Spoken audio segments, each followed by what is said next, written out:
Hi guys, my name is Francesca Noce, and today I want to talk about a pressing issue that affects our community, our family, and realistically our future. Hold on.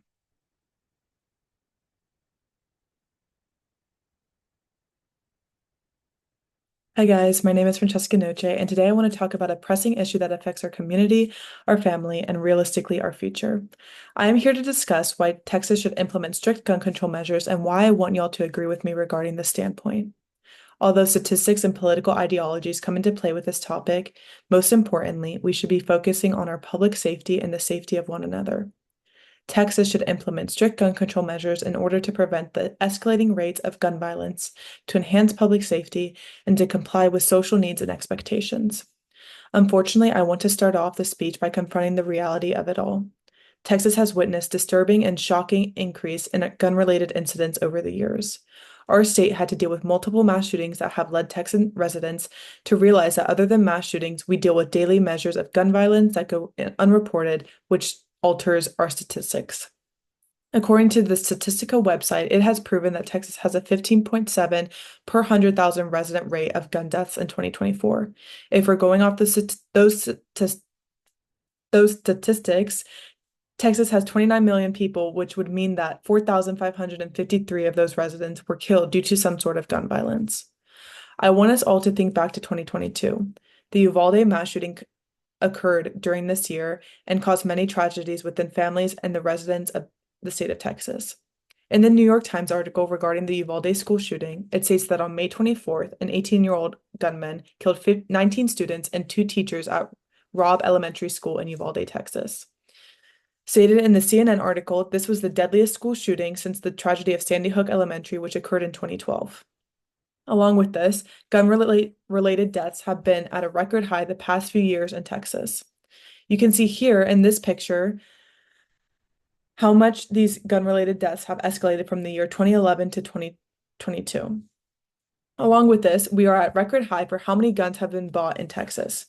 Now, I learned in my psychology class that correlation does not mean causation, and causation does not necessarily mean correlation. However, I want y'all to look at these two graphs and these pictures and just form an opinion or an observation for yourself.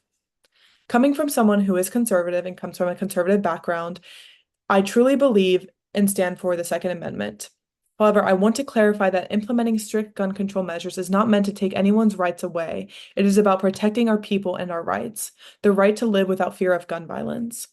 We also need to remember and keep in mind that the right to bear arms was never intended to endanger public safety. Instead, it was meant to ensure a well-regulated militia and to protect our citizens. In Texas, according to the Texas State Law Library, anyone above the age of 21 who is not a convicted felon or who has never been convicted of a misdemeanor is able to purchase a handgun pictured in this slideshow. Pictured here is a shotgun.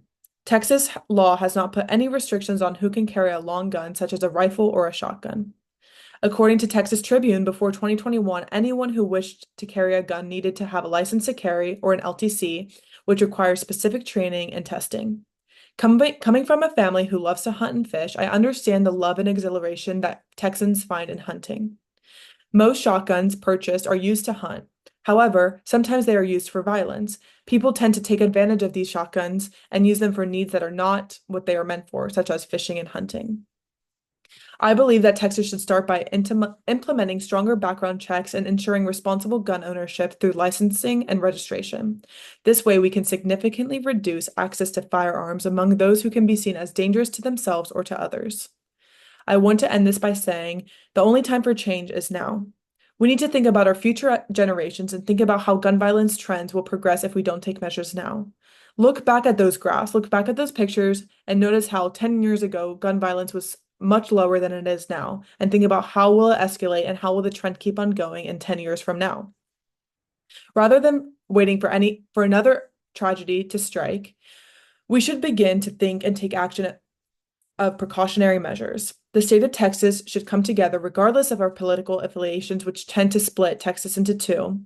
And we need to demand that our lawmakers take action regarding meaningful and effective gun control measures.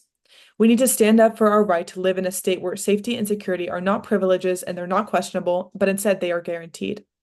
Together, we can make Texas a safer state and home for everyone. Thank you.